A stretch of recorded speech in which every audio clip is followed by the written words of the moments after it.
بسم اللہ الرحمن الرحیم۔ ہارون رشید کا ایک بیٹا تھا جس کی عمر تقریباً 16 سال کی تھی۔ وہ بہت کثرت سے زاہدوں اور بزرگوں کی مجلس میں رہا کرتا تھا اور اکثر قبرستان چلا جاتا۔ وہاں جا کر کہتا کہ تم لوگ ہم سے پہلے دنیا میں تھے، دنیا کے مالک تھے، لیکن اس دنیا نے تمہیں نجات نہ دی حتیٰ کہ تم قبروں میں پہنچ گئے۔ کاش مجھے کسی طرح خبر ہوتی کہ تم پر کیا گزر رہی ہے اور تم سے کیا کیا سوال و جواب ہوئے ہیں۔ اور اکثر یہ شعر پڑھتا: تضعنی الجنائز کل یوم و یحزننی بکا النحات۔ مجھے جنازے ہر دن ڈراتے ہیں اور مرنے والوں پر رونے والیوں کی آواز میں مجھے غمگین رکھتی ہیں۔ ایک دن وہ اپنے باپ بادشاہ کی مجلس میں آیا۔ اس کے پاس وزراء امراء سب جمع تھے اور لڑکے کے بدن پر ایک کپڑا معمولی اور سر پر ایک لنگی بندھی ہوئی تھی۔ اراکین سلطنت آپس میں کہنے لگے کہ اس پاگل لڑکے کی حرکتوں نے امیر المومنین کو بھی دوسرے بادشاہوں کی نگاہ میں ذلیل کر دیا۔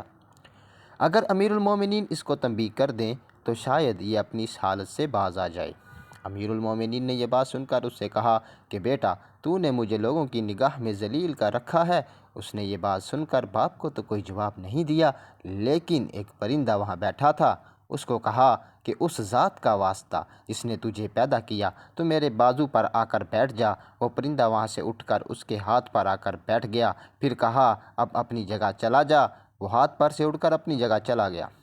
اس کے بعد اس نے عرض کیا کہ ابا جان، اصل میں آپ دنیا سے محبت کر رہے ہیں، اس نے مجھے رسوا کر رکھا ہے۔ اب میں نے یہ ارادہ کر لیا ہے کہ آپ سے جدائی اختیار کر لوں۔ یہ کہہ کر وہاں سے چل دیا اور ایک قرآن شریف صرف اپنے ساتھ لیا۔ چلتے ہوئے ماں نے ایک بہت قیمتی انگوٹھی بھی اس کو دے دی کہ احتیاط کے وقت فروخت کر کے اس کو کام میں لائے۔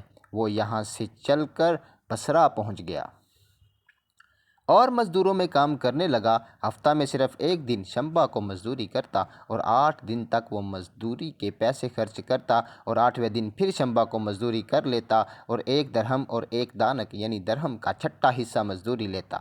اس سے کم یا زیادہ نہ لیتا۔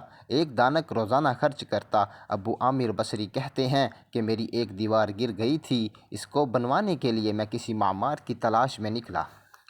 کسی نے بتایا ہوگا کہ یہ بھی تعمیر کا کام کرتا ہے۔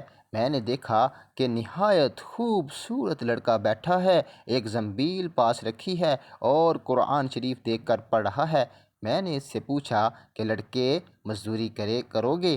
کہنے لگا کیوں نہیں کریں گے، مزدوری کے لیے ہی تو پیدا ہوئے ہیں۔ آپ بتائیں کیا خدمت مجھ سے لینی ہے؟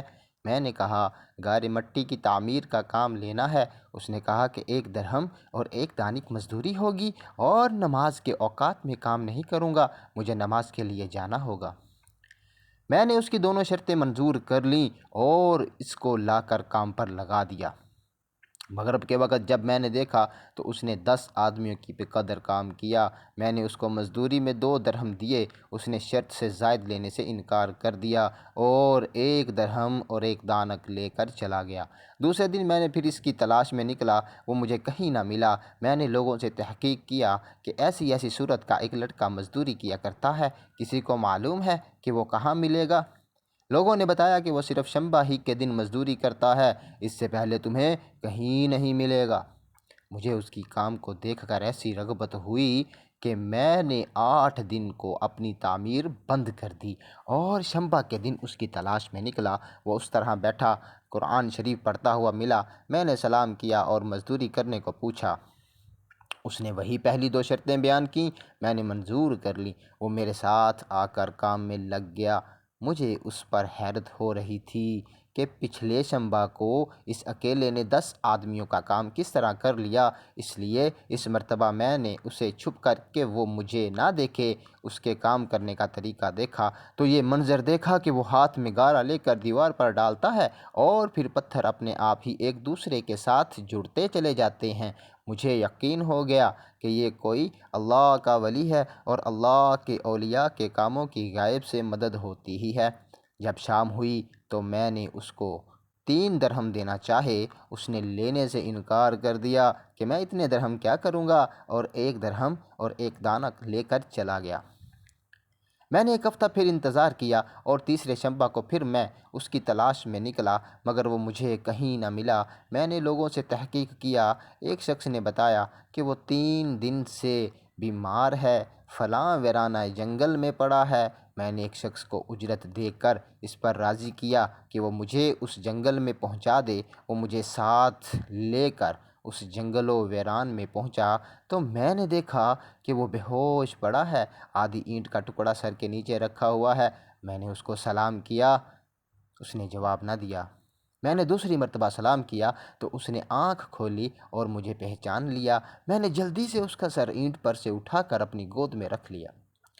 اس نے سر ہٹا لیا اور چند شعر پڑھے، جن میں سے دو یہ ہیں: یا صاحبی لا تفتروا بالتنعیم فالعمر ینفد والنعیم یزول واذا حملت علی القبور جنازہ فاعلم بانک بعدہا محمول۔ میرے دوست، دنیا کی نعمتوں سے دھوکے میں نہ پڑ، عمر کم ہوتی جا رہی ہے اور ایک دن سب ختم ہو جائیں گے۔ جب تو کوئی جنازہ لے کر قبرستان میں جائے تو سوچتا رہا کر کہ تیرا بھی ایک دن اس طرح جنازہ اٹھایا جائے گا۔ اس کے بعد اس نے مجھ سے کہا کہ ابو عامر، جب میری روح نکل جائے تو مجھے نہلا کر میرے اس کپڑے میں مجھے کفن دے دینا۔ میں نے کہا میرے محبوب، اس میں کیا حرج ہے کہ میں تیرے کفن کے لیے نئے کپڑے لے آؤں؟ اس نے جواب دیا کہ نئے کپڑوں کے لیے تو زندہ لوگ زیادہ مستحق ہیں۔ یہ جواب حضرت ابوبکر صدیق رضی اللہ عنہ کا جواب ہے۔ انہوں نے بھی اپنے وصال کے وقت یہی فرمائش کی تھی کہ میری انہی چادروں میں کفن دے دینا، اور جب ان سے نئے کپڑے کی اجازت چاہی گئی تو انہوں نے یہی جواب دیا تھا۔ لڑکے نے کہا کفن تو پرانا یا نیا بہرحال بوسیدہ ہو جائے گا، آدمی کے ساتھ تو صرف اس کا عمل ہی رہتا ہے، اور یہ میری لنگی اور لوٹا قبر کھودنے والے کو مزدوری میں دے دینا، اور یہ انگوٹھی اور قرآن شریف ہارون رشید تک پہنچا دینا، اور اس کا خیال رکھنا کہ خود انہی کے ہاتھ میں دینا، اور یہ کہہ کر دنیا کے ایک پردیسی لڑکے کی میرے پاس امانت ہے، اور وہ آپ سے یہ کہہ گیا ہے کہ ایسا نہ ہو کہ اسی غفلت اور دھوکے کی حالت میں آپ کو موت آ جائے۔ یہ کہہ کر اس کی روح نکل گئی۔ اس وقت مجھے معلوم ہوا کہ یہ لڑکا شہزادہ تھا۔ اس کے انتقال کے بعد اس کی وصیت کے موافق میں نے اس کو دفن کر دیا اور دونوں چیزیں گورکن کو دے دیں۔ میں قرآن اور انگوٹھی لے کر بغداد پہنچا اور قصر شاہی کے قریب گیا تو بادشاہ کی سواری نکل رہی تھی۔ میں ایک اونچی جگہ کھڑا ہو گیا اور ایک بہت بڑا لشکر نکلا جس میں تقریباً 1000 گھوڑے سوار تھے۔ اس کے بعد ایک 10 لشکر نکلے، ہر لشکر میں 1000 گھوڑے سوار تھے۔ اس کے بعد ایک دوسرا جتھا نکلا، اس جتھے میں خود امیر المومنین خلیفہ ہارون الرشید شامل تھے۔ میں نے زور سے آواز دے کر کہا، اے امیر المومنین، آپ کو رسول اللہ صلی اللہ علیہ وآلہ وسلم کی قرابت رشتہ داری کا واسطہ، ذرا میری بات سن لیجئے۔ میری آواز پر انہوں نے میری طرف دیکھا تو میں نے جلدی سے آگے بڑھ کر کہا کہ میرے پاس ایک پردیسی لڑکے کی امانت ہے کہ جس نے مجھے یہ وصیت کی تھی کہ یہ 2 چیزیں آپ تک پہنچا دوں۔ بادشاہ نے ان کو دیکھ کر پہچان لیا، تھوڑی دیر تک سر جھکایا، اس کی آنکھوں سے آنسو جاری ہو گئے۔ اس نے اپنے دربان سے کہا کہ اس شخص کو اپنے ساتھ رکھو، جب میں واپس آؤں گا تو اس سے ملاقات کروں گا۔ جب وہ واپس اپنے مکان پر پہنچے تو پہلے دربان سے فرمایا کہ اس شخص کو میرے پاس لاؤ، اگرچہ وہ میرا غم تازہ ہی کرے گا۔ دربان میرے پاس آیا اور کہنے لگا، امیر المومنین نے بلایا ہے، اور اس بات کا خیال رکھنا کہ امیر اس وقت صدمے میں ہیں جس کا ان پر بہت اثر ہے۔ اگر تم 10 باتیں کرنا چاہتے ہو تو 5 کرنا۔ اور وہ مجھے امیر کے پاس لے گیا۔ اس وقت امیر بالکل تنہا بیٹھے تھے۔ مجھ سے فرمایا کہ میرے قریب آ جاؤ۔ میں قریب جا کر بیٹھ گیا۔ کہنے لگے کہ تم میرے اس بیٹے کو کیسے جانتے ہو؟ میں نے کہا جی ہاں جانتا ہوں۔ کہنے لگے کہ وہ کیا کام کرتا تھا؟ میں نے کہا جی گارے مٹی کا کام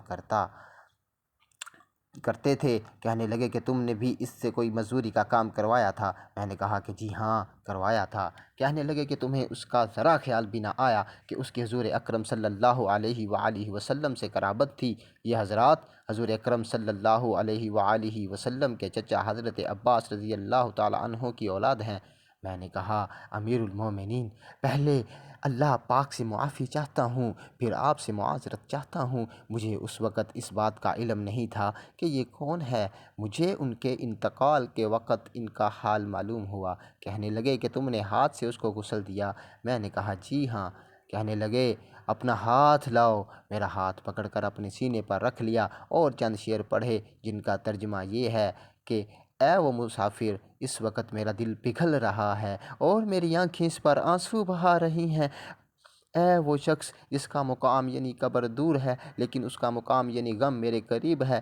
بے شک موت ہر اچھے سے اچھے عائش کو مقدر کر لیتی ہے۔ وہ مسافر ایک چاند کا ٹکڑا تھا، یعنی اس کا چہرہ جو خالص چاندی کی ٹہنی پر تھا، یعنی اس کے بدن پر پس چاند کا ٹکڑا بھی قبر میں پہنچ گیا اور چاندی کی ٹہنی بھی قبر میں پہنچ گئی۔ اس کے بعد ہارون رشید رحمۃ اللہ علیہ نے ان کی قبر پر جانے کا فیصلہ کیا۔ ابو عامر رحمۃ اللہ علیہ ساتھ تھے۔ وہ پہنچ کر اس نے چند شعر پڑھے جن کا ترجمہ یہ ہے: اے وہ مسافر جو اپنے سفر سے کبھی نہ لوٹے گا، موت نے کم عمری کے زمانے میں اس کو جلدی جلدی سے اچک لیا۔ اے میری آنکھوں کی ٹھنڈک، تو میرے لیے انس اور دل کا چین تھا۔ لمبی راتوں میں بھی اور مختصر راتوں میں بھی تو نے موت کا وہ پیالہ پیا ہے جس کو عنقریب تیرا بوڑھا باپ بڑھاپے کی حالت میں پیے گا، بلکہ دنیا کا ہر آدمی اس کو پیے گا، وہ جنگل کا رہنے والا ہو یا شہر کا رہنے والا ہو۔ پس سب تعریفیں اسی وحدہ لا شریک لہ کے لیے ہیں جس کی لکھی ہوئی تقدیر کے یہ کرشمے ہیں۔ ابو عامر کہتے ہیں کہ اس کے بعد جو رات آئی تو جب میں اپنے وظائف پورے کر کے لیٹا ہی تھا کہ میں نے خواب میں ایک نور کا قبہ دیکھا جس کے اوپر ابر کی طرح نور ہی نور پھیل رہا ہے۔ اس نور کے ابر میں سے اس لڑکے نے مجھے آواز دے کر کہا: ابو عامر، تمہیں حق تعالی شانہ جزائے خیر عطا فرمائے، تم نے میری تجہیز و تکفین کی اور میری وصیت پوری کی۔ میں نے اس سے پوچھا کہ میرے پیارے، تیرا کیا حال گزرا؟ کہنے لگا کہ میں ایسے مولا کی طرف پہنچا ہوں جو بہت کریم ہے اور مجھ سے بہت راضی ہے، اور مجھے اس مالک نے وہ چیزیں عطا کی ہیں جو نہ کبھی کسی آنکھ نے دیکھیں، نہ کان نے سنی، نہ کسی آدمی کے دل پر ان کا خیال گزرا۔ یہ ایک حدیث پاک کا مضمون ہے۔ حضور اقدس صلی اللہ علیہ وآلہ وسلم ارشاد فرماتے ہیں کہ اللہ جل جلالہ کا پاک ارشاد ہے کہ میں نے اپنے نیک بندوں کے لیے ایسی چیزیں تیار کر رکھی ہیں جو کسی آنکھ نے کبھی دیکھیں، نہ کان نے سنی، نہ کسی کے دل پر ان کا خیال گزرا۔ حضرت عبداللہ بن مسعود رضی اللہ تعالی عنہ فرماتے ہیں کہ وہ تو رات میں لکھا ہے کہ حق تعالی شانہ نے ان لوگوں کے لیے جن کے پہلو رات کو خواب گاہوں سے دور رہتے ہیں، یعنی تہجد گزاروں کے لیے وہ چیزیں تیار کر رکھی ہیں جن کو کسی آنکھ نے نہ دیکھا، نہ کان نے سنا، نہ کسی آدمی کے دل پر ان کا خیال گزرا، نہ کوئی مقرب فرشتہ جانتا ہے، نہ کوئی نبی رسول جانتا ہے۔ اور یہ مضمون قرآن پاک میں بھی ہے: فلا تعلم نفس ما اخفی لهم من قرۃ اعین، سورہ سجدہ۔ کسی شخص کو خبر نہیں جو آنکھوں کی ٹھنڈک کا سامان ایسے لوگوں کے لیے خزانہ غیب میں موجود ہے۔ در منشور۔ اس کے بعد اس لڑکے نے کہا کہ حق تعالی شانہ نے قسم کھا کر فرمایا ہے کہ جو بھی دنیا سے اس طرح نکل آئے جیسا میں نکل آیا، اس کے لیے یہی اعزاز اور اکرام ہے جو میرے لیے ہے۔ صاحب روز کہتے ہیں کہ یہ سارا قصہ مجھے اور طریقے سے بھی پہنچا ہے۔ اس میں بھی ہے کہ کسی شخص نے ہارون رشید سے اس لڑکے کے متعلق سوال کیا تو انہوں نے بتایا کہ میرے بادشاہ ہونے سے پہلے یہ لڑکا پیدا ہوا تھا، جب اچھی تربیت پائی تھی، بہت اچھی تربیت پائی تھی، قرآن پاک بھی پڑھا تھا اور علوم پڑھے تھے۔ جب میں بادشاہ بن گیا تو مجھے چھوڑ کر چلا گیا تھا، میری دنیا سے اس نے کوئی راحت نہ اٹھائی۔ ہائے کیسا شہزادہ تھا بھائیو!